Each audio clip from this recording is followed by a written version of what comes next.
Live from New Delhi, you're watching DD India's News Hour, India's voice to the world. I'm Amritpal Singh. Coming up over the next 1 hour, voting concludes for the first phase of general elections in India, marking the onset of the world's largest elections. Nearly 60% voter turnout recorded across 102 seats. Northeast India leads the poll percentage. India delivers first batch of BrahMos supersonic cruise missiles to Philippines, a shot in the arm for New Delhi to emerge as exporter of major defense hardware. Global community urges Israel, Iran to keep a lid on tensions after a reported strike. G7 to work towards de-escalating tensions.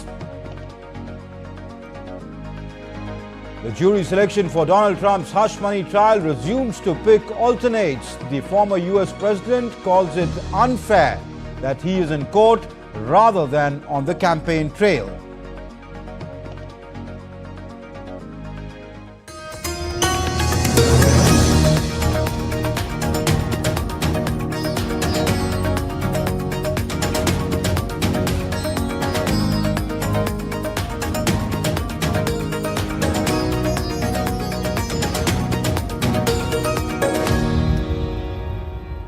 Let's now get you all the latest on the world's largest democratic election exercise, which is currently on in India.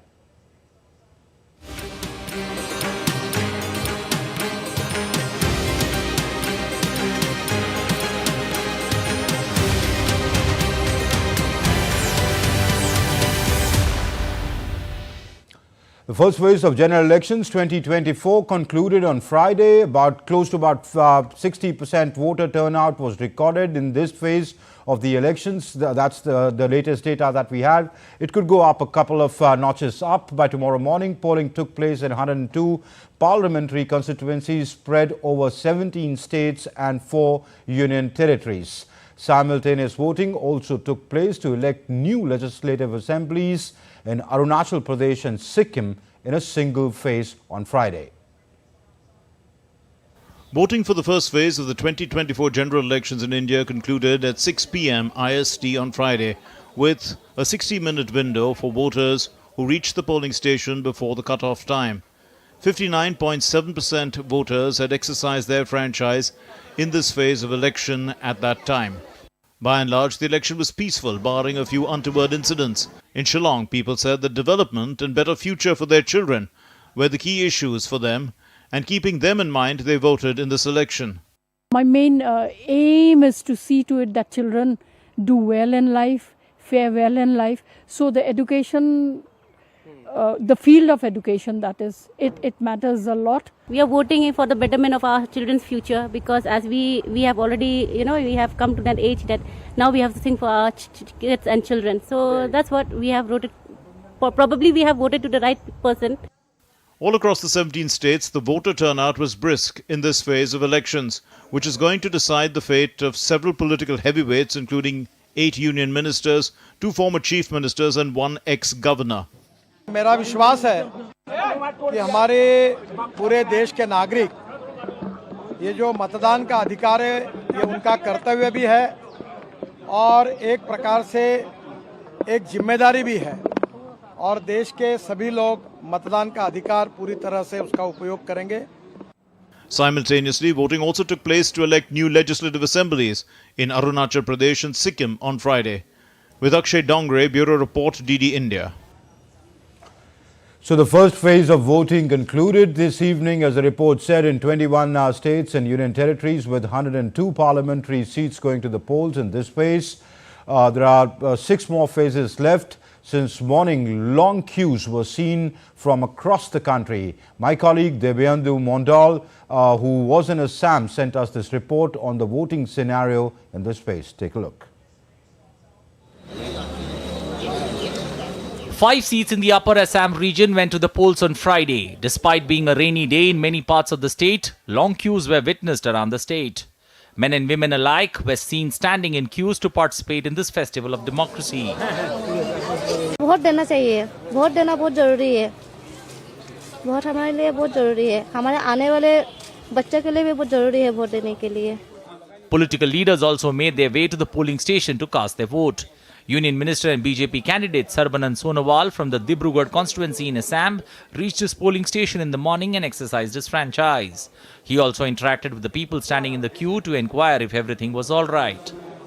Modi ji के नेतृत्व में भारत में अभी लोकतंत्र का जो शक्ति जनता ने बढ़ाने का काम किया है, मुझे लगता है कि ये हमारे देश के लिए बहुत अच्छी बात है और देश के विकास में अगले दिनों में बहुत काम में आएंगे, क्योंकि जनता के जन भागीदारी बने तो जन आंदोलन होते हैं। जन भागीदारी हमारी सिस्टम में हो जाए तो निश्चित रूप से हमारे लोकतंत्र, ऐसे तो हम लोकतंत्र के जन्मदाता है Hindustan, mother of democracy, so that's why मुझे लगता है कि ये अच्छी बात है। The Election Commission of India has also set up model polling stations in many parts of the state.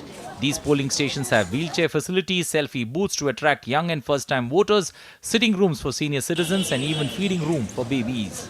The state of Assam witnessed a voting percentage of a little over 70% in the 5 seats of Dibrugarh, Jorhat, Lakhimpur, Sonitpur and Kaziranga combined till 5 p.m. The first phase of voting here in Assam concludes, and as you can see behind me, there are few people who have left, are being allowed by the Election Commission to cast their vote because it's 5 p.m. here, and as per the ECI rules, after 5 p.m. the voting is closed, and as you can see behind me, the security officials are locking the gate, after which no other people will be allowed inside this polling station here in Assam. Of course, because the fact that voting has now finally stopped for the first phase. With camera person Jagmohan, this is the Biendu model from Assam for DD India. And joining me for more on that are my colleagues Anil Thomas, who's been tracking this election. He joins us from the newsroom in Delhi. And also Akshay Dongre, my colleague, he's joining us from Shillong. First to you, Anil, what do you make of the voting that has taken place in the 102 constituencies that went to polls today? The figures that we have is it's nearly about 60%. Of course, these are figures still about 5 or 6, so it could go up a couple of notches up, but it's still lower than last in 2019. If we compare in these particular constituencies, the polling percentage was close to about 70. So how should we read that? Well, good evening, Amritpal. Well, surprising numbers, but we'll have to still wait for the final numbers to be clocked in. If you compare it vis-a-vis the numbers that we have presently, close to 60, a little over 60% of voting. If you compare it with the 2019 vote, that was a little over 70. So purely a sharp drop in numbers and a big challenge, especially looking at the 4 weekends. 4 phases of voting come in weekends, an extended weekend. It's a Friday today, a Saturday and a Sunday. So more and more people decide, especially when you get a long weekend, it's time to pack your bags and leave the city and go to places of comfort. And I think that's a big cause of concern because that's where the numbers are. Secondly, as compared to 2019 or 2024, 2019 there was a big fight, especially between the present day order and the opposition, which was trying to overturn the result that they had in 2014. But this time around, if you see the numbers, the places where the numbers are looking good, Tripura, West Bengal, Assam, seats where you can see a close fight taking place, seats where we could see things go down to the wire, the numbers are high. And I think that's indicative of wherever there is a contest, whichever seats, whichever states that you see, there is a contest, a good contest that you would see, people have come out and voted.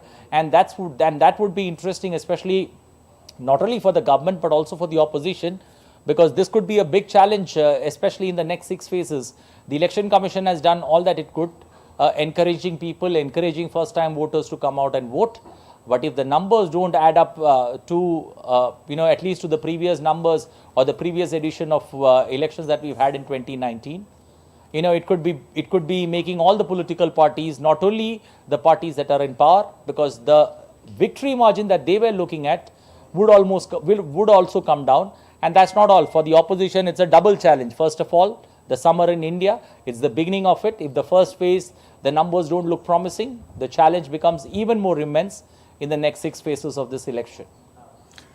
I'm told Akshay Dongre, my colleague, is also joining us from the cool climes of Shillong. But let me first, Akshay, give me a moment before I come to you.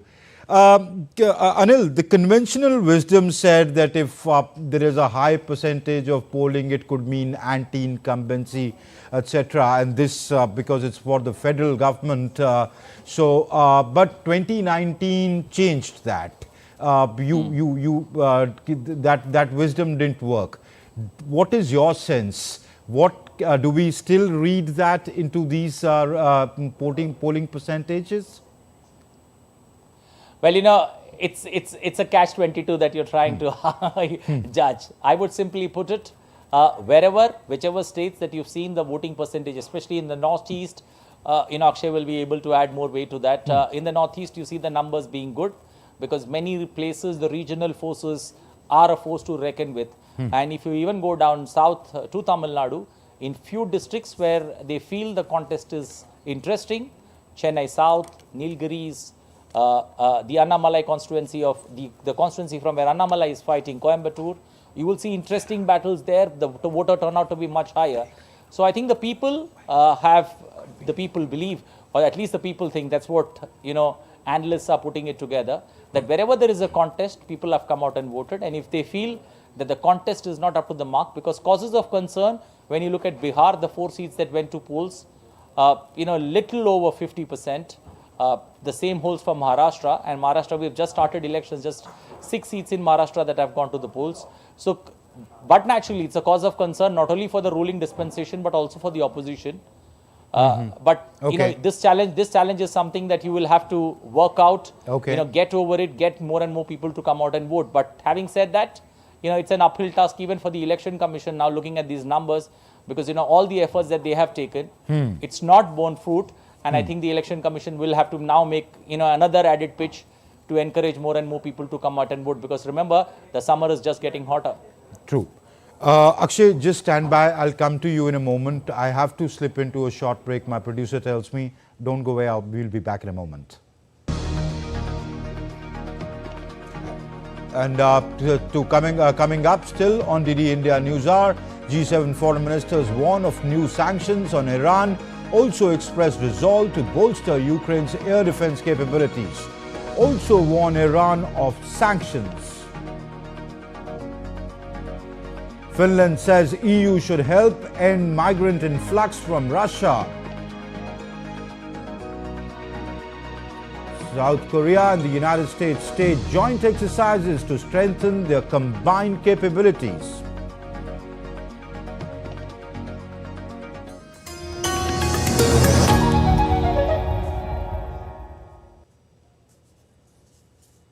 Returns. The time has come when the biggest democracy chooses to write another chapter in its glorious history. Development, justice, regionalism, a big political canvas. Everything will be put to test in this mega battle for glory. DD India dissects what makes elections 2024 the battle royale in Indian politics. Data and analysis free from bias to help you understand why India matters. The Great Indian Election on weekdays at 8:30 p.m. only on DD India.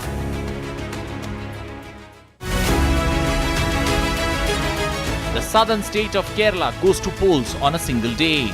20 Lok Sabha seats up for grabs. Will the left be able to regain this bastion? Can BJP make inroads into God's own country? Watch why Kerala matters in the Great Indian Election on Monday at 8:30 p.m. IST and 1500 hours GMT only on DD India.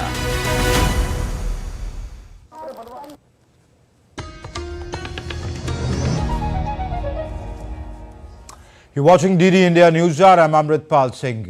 Let's go back to our correspondent Anil Thomas in the newsroom and Akshay Dongre in Shillong. Akshay, the figures that I have, 69.9, so about 70% voting, but these are figures till 6 p.m. Tell me if you have updated figures on that and compare it to the 71.4%, so pretty close voting, unless you tell me it's higher this time around. And how should we read that? Well, Amritpal, the numbers have in fact been updated by the Election Commission's website. In fact, now we are looking at about 74%, more than 74% of voting Okay, so in they voted Meghalaya. higher in higher numbers. Yes, and there are two constituencies. One is Shillong, where the voting percentage is about over 71%, and in Tura constituency, which is the second constituency, the polling percentage has been over 77%. So in a way, Northeast has now set up an example for the rest of the country as far as the voting is concerned. Given the fact that the state of Meghalaya only has two constituencies, Lok Sabha constituencies, still they have come out in huge numbers. In fact, when we were speaking to the voters, some of them expressed that all of the Northeast only has about 17 constituencies combined. And if they have to make any issue heard in the parliament, they have even if all of the parliament, all of the Northeast is combined as far as in terms of raising their voice, their number of seats are quite low, even low. And when you compare to a state like Uttar Pradesh, it is nothing. That the state has about 80 seats, 80 seats, and the entire Northeast has about 17 seats. So they were saying that they want to come out in huge numbers. They want to make their voice heard, so that the issues of the Northeast are also taken up with equal relevance in Parliament. Yeah, Akshay, let's talk first about Shillong. Yes. That's the sole Congress seat in all the constituencies that went to polls today, or out of the constituencies that went to polls today in the Northeast. What does it mean? How big is it a challenge for the Congress to retain that? Well, it is a challenge this time around because the member of parliament from Shillong, Vincent Pala, is a three-term member of parliament. So naturally, once a member of parliament is being voted to the seat for so many times, there is a sense of anti-incumbency that comes up. And in fact, that is what we are seeing here in Shillong this time around, because now this was a three-cornered fight. On one hand, there is the incumbent member of parliament, Vincent Pala, the sole member of parliament from the Northeast from the Congress party.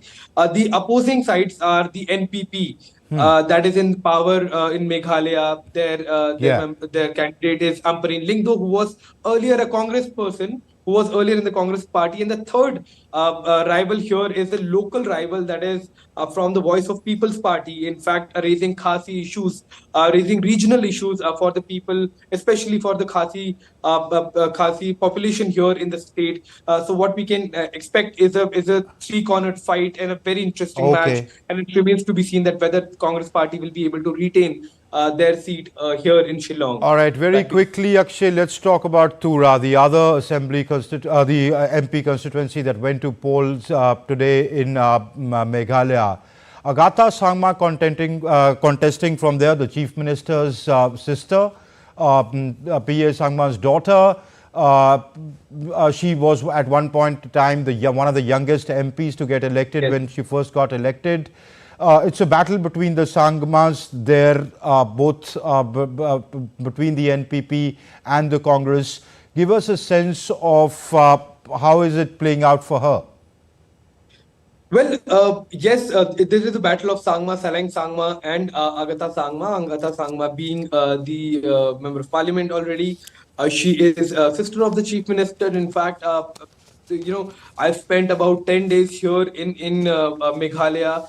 And throughout this campaign drive, the chief minister has spent most of the time only in the Tura constituency and not in the Shillong constituency, despite the fact that Tura is a seat for the NPP. But now that chief minister, his own sister, is contesting, it seems that was perhaps the reason why the chief minister concentrated his campaign trail in Tura and did not come to Shillong in the past 8 to 9 days at least, where the Congress has a seat, a member of parliament. And despite the fact that Dr. Ampareen Lingdo, a former Congress leader, has switched side to NPP and is contesting, it's a very interesting fight. That push was not seen from the chief minister or from the NPP. That was seen in the Tura constituency for Agatha Sangma, the chief minister's sister. No, just because she's his sister, or did the chief minister have to exert? Could we read more into that? Well, the local public has the population here in Shillong has been questioning the absence of the chief minister. They have been saying that but the chief minister could have come here and could have campaigned here as well. Okay. Could have talked about the issues here as well. So that is not what we are saying. That is the public perception right now. But yes, definitely an incumbent seat or the NPP is important to them as well. And perhaps that may also be the reason why the chief minister concentrated mostly in Tura, especially in the last 8 days. He remained in Tura only as far as the campaigning was concerned. All right, Akshay, I'll leave it there. You've done brilliant reporting from Meghalaya. Thank you very much for that. Anil Thomas, I'll also leave it there due to paucity of time. Thank you both for joining. And moving on to some other stories now. Explosions echoed over an Iranian city on early Friday morning in what was described by the media as an Israeli attack. But Tehran played down the incident and indicated that it had no plans for retaliation, which is a response that appeared towards averting a region-wide escalation. Explosions were heard in Iran's Isfahan city in the wee hours on Friday as the country activated its air defenses in a move that reports have described as a response to an Israeli strike. Iranian media and officials said that 3 drones were downed. Notably, they downplayed the strikes, referring to the incident as an attack by infiltrators rather than by Israel, obviating the need for retaliation. Israel has said nothing about the incident so far. It had said for days that it was planning to retaliate against Iran for last Saturday's drone and missile attacks. Meanwhile, U.S. Secretary of State Anthony Blinken said that the G7 nations are committed to holding Iran accountable. The unprecedented Iranian attack on Israel, unprecedented in scope and scale. Scope because it was a direct attack on Israel from Iran, scale because it involved more than 300 munitions, including ballistic missiles. We're committed to Israel's security. We're also committed to de-escalating, to trying to bring this tension to a close. Foreign ministers of G7 said they would continue to work to prevent escalation in the conflict between Israel and Iran. I immediately wanted there to be a clear message from the entire G7. The political objective of G7 is called de-escalation. We have been working, we are working, and we will continue to work to be active players for de-escalation in the whole Middle East area. European Union chief Ursula von der Leyen also called on Israel and Iran to refrain from any escalation. We have to do everything possible that all sides refrain from the escalation in that region. We have seen the massive attack with drones and missiles, around about 300, by Iran on Israel. It is absolutely necessary that the region stays stable and that all sides refrain from further action. The financial markets reacted with oil prices surging and US bond yields falling as traders were worried about the risks. The strike prompted a sharp spike in crude oil prices, which gained $3 per barrel. Bureau Report, DD India. And for more on that story, on the G7 Foreign Ministers meeting, DD India's Giles Gibson joins us from Capri in Italy. Hi, Giles. The G7 has called for de-escalation, but on the other hand, it says new sanctions will be imposed on Iran. Now, what sort of an elbow room does it leave for diplomats to rein in Iran directly or through its proxies?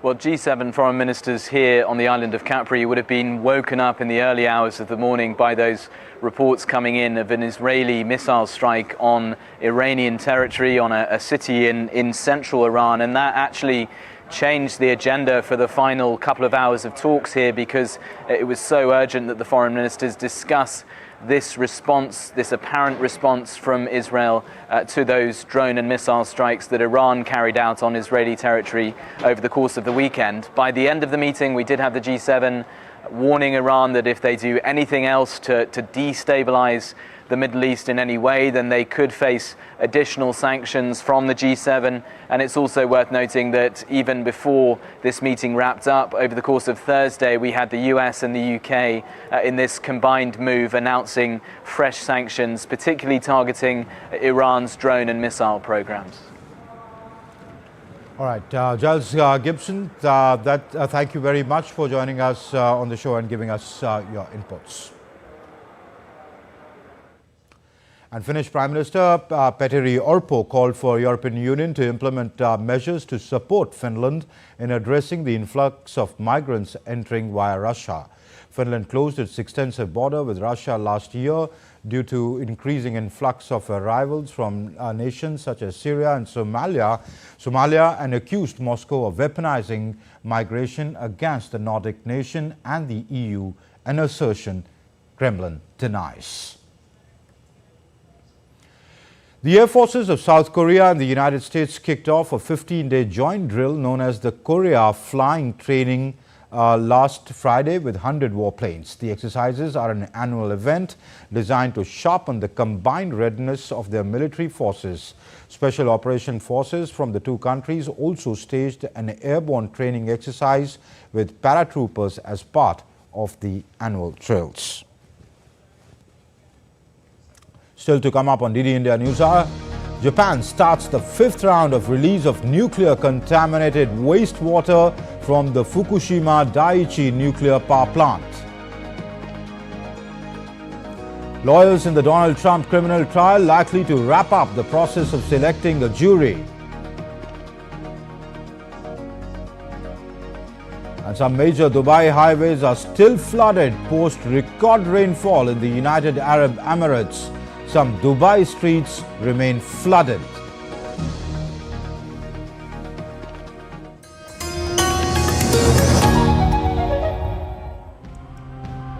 Traditional knowledge can often help us gain new prospects for the future. Speaking of traditions, what did you have for lunch today?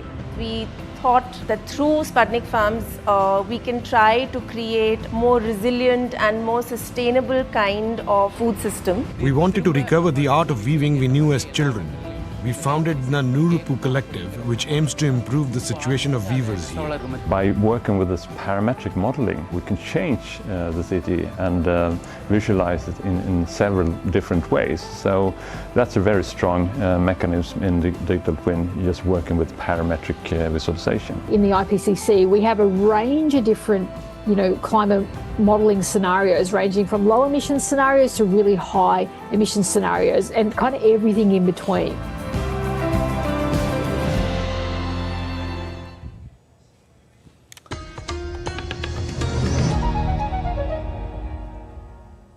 You're watching DD India News Hour. I'm Amrit Pal Singh.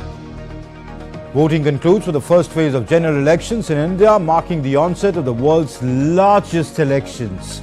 Nearly 60% voter turnout recorded across 102 seats. North-East India leads in the poll percentage. India delivers the first batch of BrahMos supersonic cruise missiles to Philippines. A shot in the arm for New Delhi to emerge as an exporter of major defense hardware. Global community urges Israel and Iran to keep a lid on tensions after a reported strike. G7 to work towards de-escalating tensions.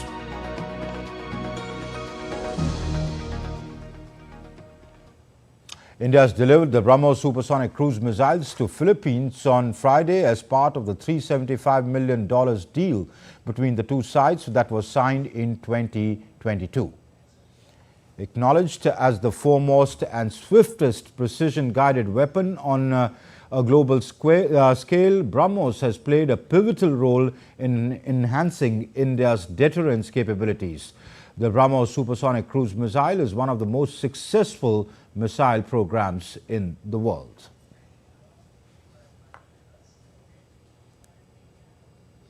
And to talk more about that, I'm joined by Vice Admiral retired Shekhar Sinha, former Chief of Defence, the Integrated Defence Staff. Thank you, Admiral Sinha, for joining me on the show. India finally delivered the first batch of the cruise missiles, the BrahMos cruise missiles, to Philippines. This was agreed upon in 2022.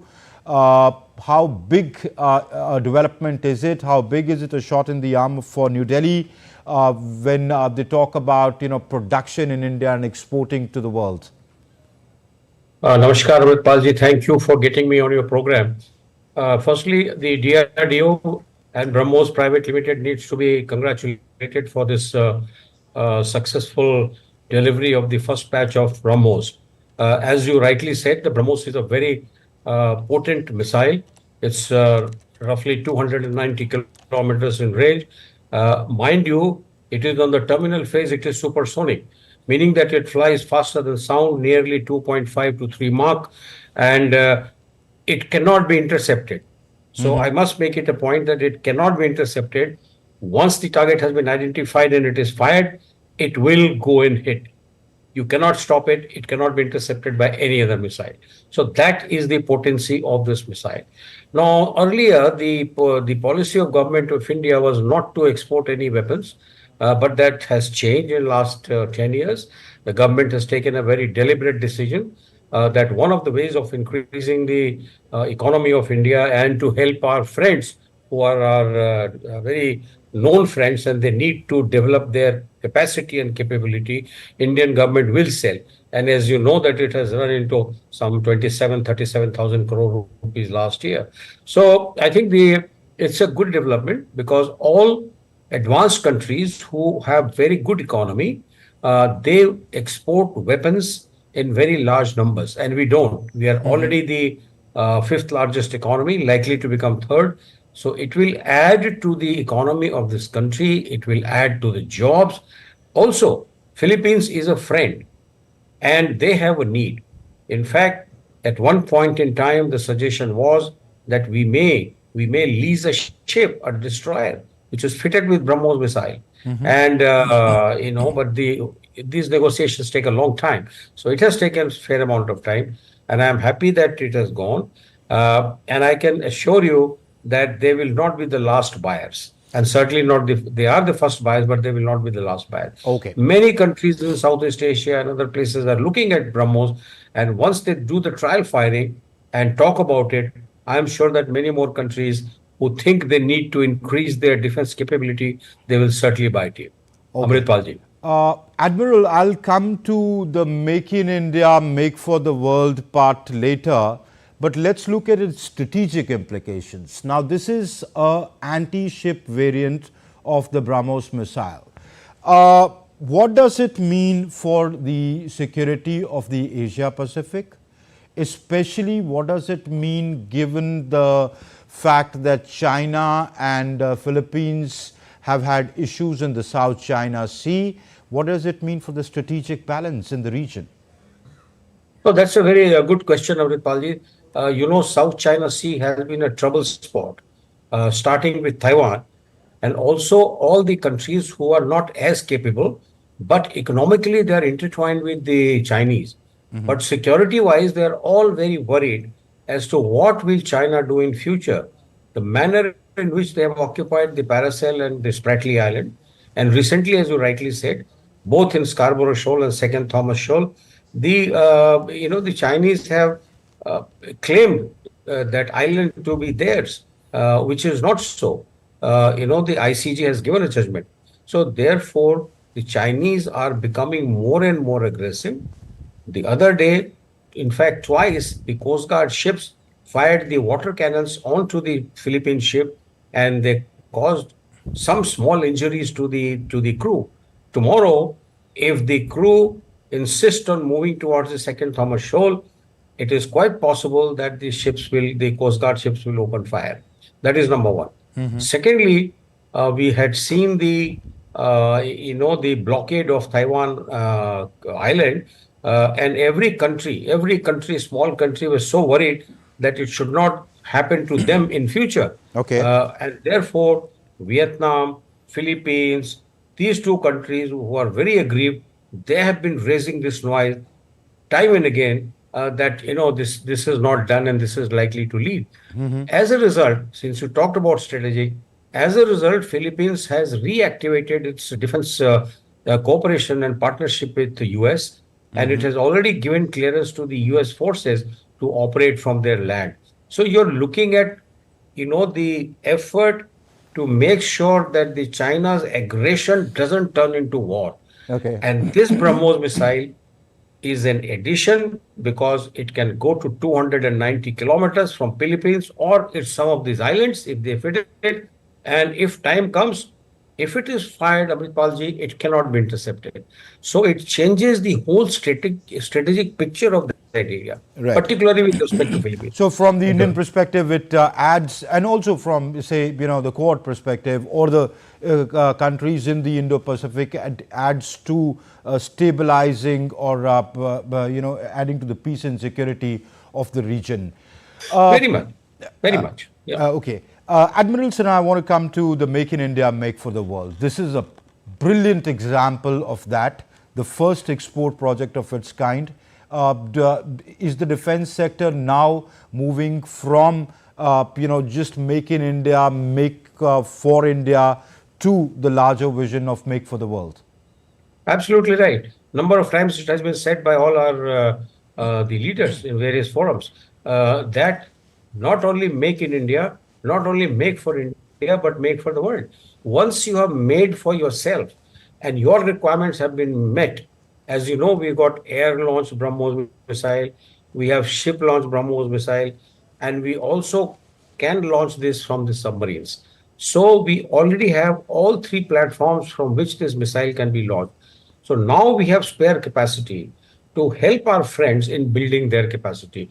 So as you rightly said, that it also gives us a potential, the seller of weapon systems and advanced weapon systems. And Philippines is not the only country. Vietnam has been looking for surface-to-air missiles, the Akash missile. There are 2-3 more countries who are looking for very similar missile. So I think it's a very good news for the Indian defense industry. But I will add that sooner the private sector is taken on board, so that the larger masses of these weapons can be produced, then the DRDO and the PSUs can be relieved of manufacturing something which is already being produced. Okay. So for a series production, my sense is that the private sector must be involved. As you know, rocket launchers are already being manufactured by L&T and Tatas. Similarly, the guns are being made by the Bharat Force. Similarly, time has come when the missiles should also be manufactured by the private sector. So and I think that they've been done around the world, and that's perhaps the way to go for the economy to grow. Involve the private sector in what was earlier thought as a preserve of the government alone. Vice Admiral Shekhar Sinha, that's all the time I have. Thank you very much for joining us on the show and lending us your insights. Thank you very much. And India is projected to emerge as a science powerhouse in the world thanks to increased science spending in recent years. According to an editorial published in the International Journal of Science, India is more than ready to take the next step towards becoming a science powerhouse.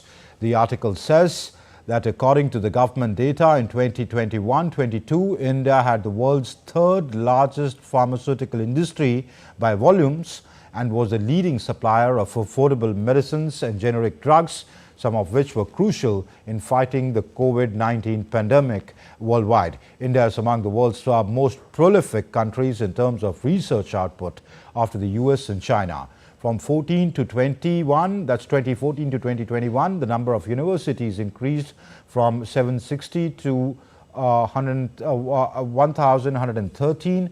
Around 60% of India's research spending can be traced to central and state governments and universities. India today has many global companies in construction, information technology, manufacturing, pharmaceuticals, and others.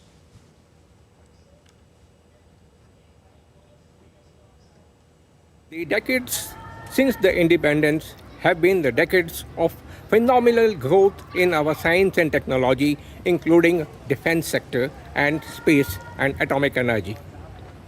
In spite of the fact that we have not been able to spend much money, our scientists, in spite of that, even with meager budgets, they have been able to deliver much more than what other countries have been doing out of sheer hard work and dedication. During the past 1 decade, our country has made phenomenal successes so far as the growth in infrastructure is concerned, so far as the economic strength is concerned. We are going to be very soon a $5 trillion economy, and therefore, our government has last 1 decade has done a lot of work in the direction of promoting science and technologies and innovation. Bharat ने विज्ञान और तकनीकी के क्षेत्र में पिछले 1 दशक में अभूतपूर्व सफलता हासिल की है, चाहे वो स्पेस रिसर्च हो, न्यूक्लियर रिसर्च हो, एग्रीकल्चर रिसर्च हो, और खासकर बेसिक साइंसेज में पब्लिकेशंस के मामले में भारत बहुत अग्रणी रहा है।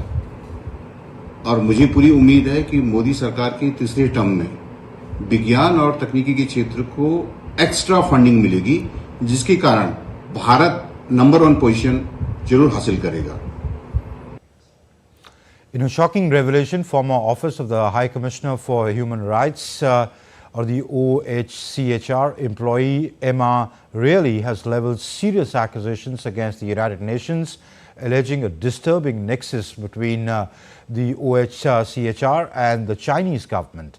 The UK Parliament's Foreign Affairs Committee has published written evidence received as part of its inquiry into international relations in the multilateral system.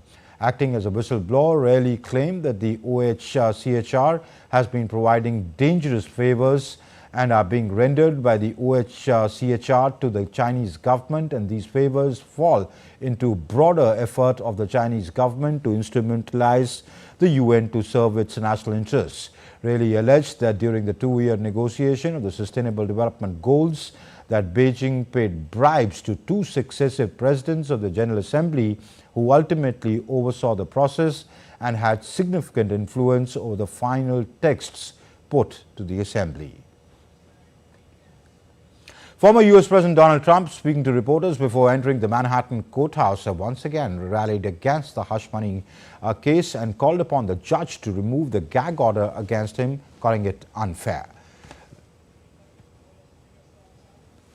Supposed to be in a lot of different places campaigning, but I've been here all day on a trial that really is a very unfair trial. These are all stories. This is over the last few days from legal experts. And lawyers are expected to wrap up the process of selecting a jury that will determine whether former president is guilty of breaking the law. With a 12-member jury already chosen, prosecutors and defense lawyers need to select 6 alternates for the trial, which is expected to run through May. Opening statements could start on Monday.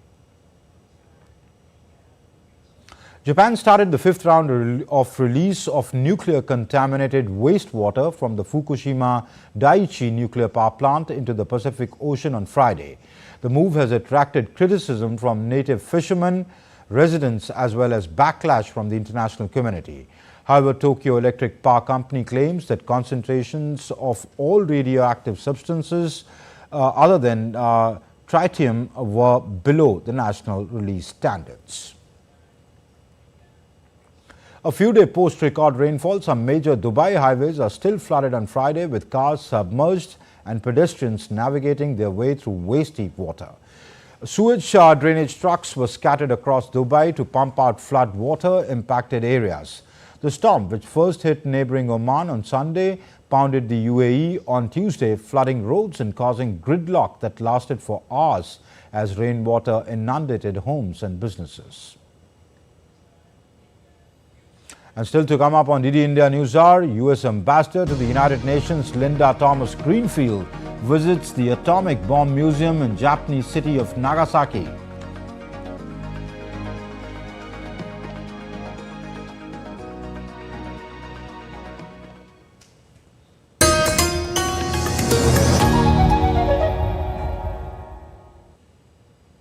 Voice of a rising aspirational world.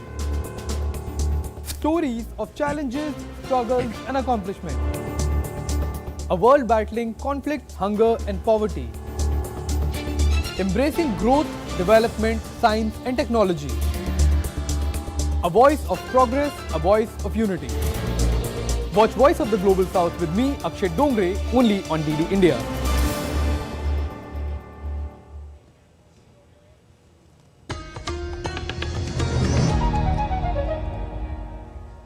You're watching DD India News Hour. I'm Amritpal Singh. Campaigning has picked up for the constituencies going to polls in subsequent phases in India. The day saw India's Prime Minister Narendra Modi holding multiple rallies across the country. Opposition also is not far behind in wooing voters, and leaders traversed the length and breadth of the country as part of the campaign trail that this report tells us. Campaigning is at its peak for the constituencies going to the polls in subsequent phases. In the North Indian state of Uttar Pradesh, India's Prime Minister Narendra Modi addressed a poll rally in Amroha and appealed to the people to vote for the BJP on 26th April. हर बार ये लोग परिवारवाद, भ्रष्टाचार और तुष्टीकरण की टोकरी उठाकर UP की जनता से वोट मांगने निकल पड़ते हैं। अपने इस अभियान में ये लोग हमारी आस्था पर हमला करने का कोई मौका नहीं छोड़ते। The Prime Minister was also on the campaign trail in Damoh, Madhya Pradesh. The PM also addressed a rally in Maharashtra where he said that the presence of people is a proof that the target of Viksit Maharashtra and Viksit Bharat is not too far. Senior BJP leader Amit Shah was also on the campaign trail in the northwestern state of Rajasthan, while BJP President JP Nadda was in Kerala on the campaign trail and held road shows and addressed rallies. एक और 12 लाख करोड़ के घपले घोटाले भ्रष्टाचार करने वाली Congress party है, तो दूसरी ओर 23 साल में जिस पर 4 आने का भी भ्रष्टाचार का आरोप नहीं है, ऐसे Narendra Modi. On one hand, you find UDF and LDF. Both what they have done, both have propagated the politics of destruction. Both have propagated the politics of division. India's Defence Minister Rajnath Singh was on the campaign trail in the southern Indian state of Telangana, while on the final day of nominations for the third phase, several candidates filed their nominations. Senior BJP leader Amit Shah filed nomination for the Gandhinagar seat of Gujarat, while BJP candidate Shivraj Singh Chauhan filed his nomination from Vidisha seat of Madhya Pradesh. G. Kishan Reddy of BJP filed his nomination for the Secunderabad Lok Sabha seat, while Giriraj Singh filed his nomination for Begusarai Lok Sabha seat. The opposition camp was also not far behind, and several prominent leaders hit the campaign trail. Samajwadi Party chief Akhilesh Yadav addressed a poll rally in Gautam Budh Nagar of Uttar Pradesh.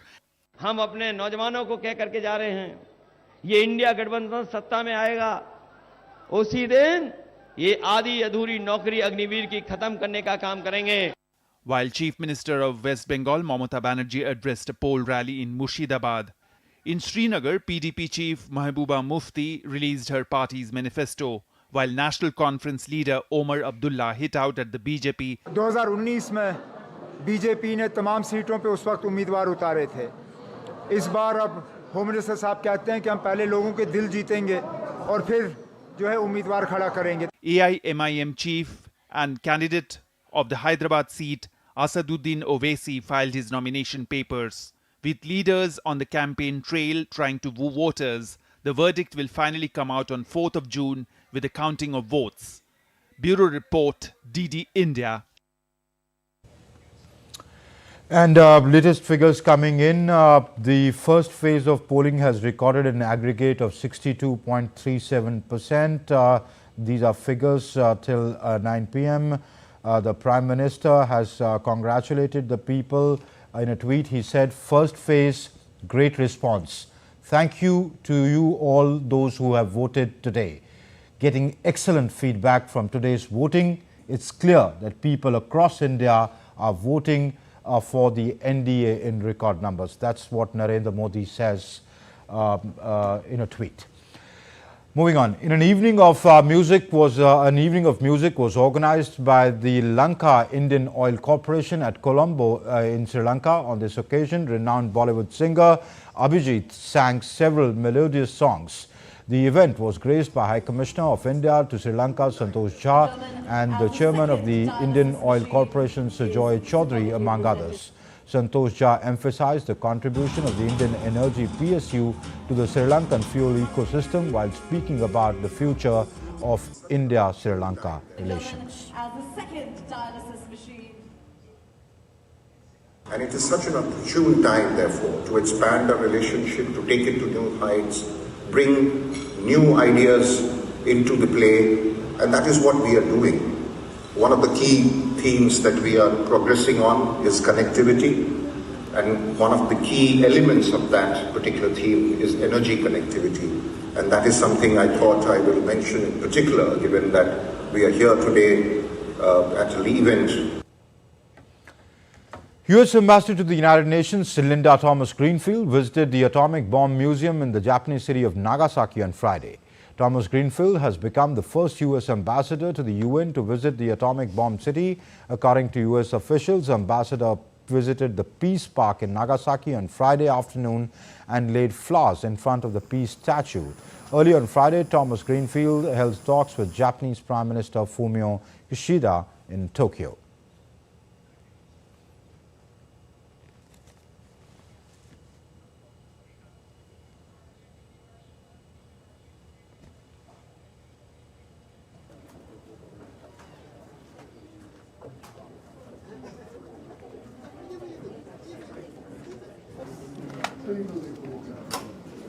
And she signed the book there. She wrote in that book, this is what Thomas Greenfield, the U.S. ambassador to the UN, said.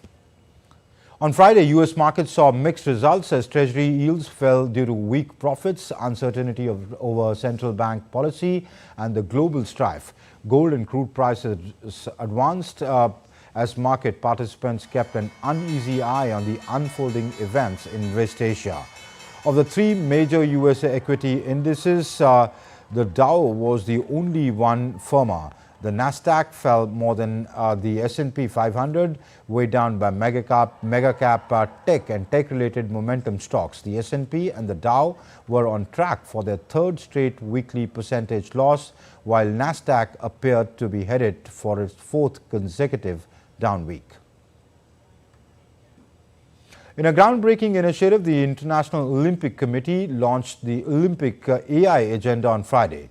The initiative was introduced during an interactive event held at the Lee Valley Velo Park at Queen Elizabeth Olympic Park, home to the Olympic and Paralympic Games. The Olympic AI agenda aims to unlock AI's full potential to promote solidarity, further digitalization, improve sustainability, and reinforce the role of sport in society. We have to be very humble, not only about what we saw today, but also what the future will bring to us.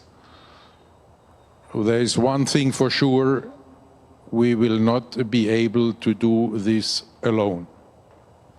We need, as you have again seen today, we need partners in the Olympic movement and beyond the Olympic movement to really exploit this potential of AI for the benefit of the athletes and for sport.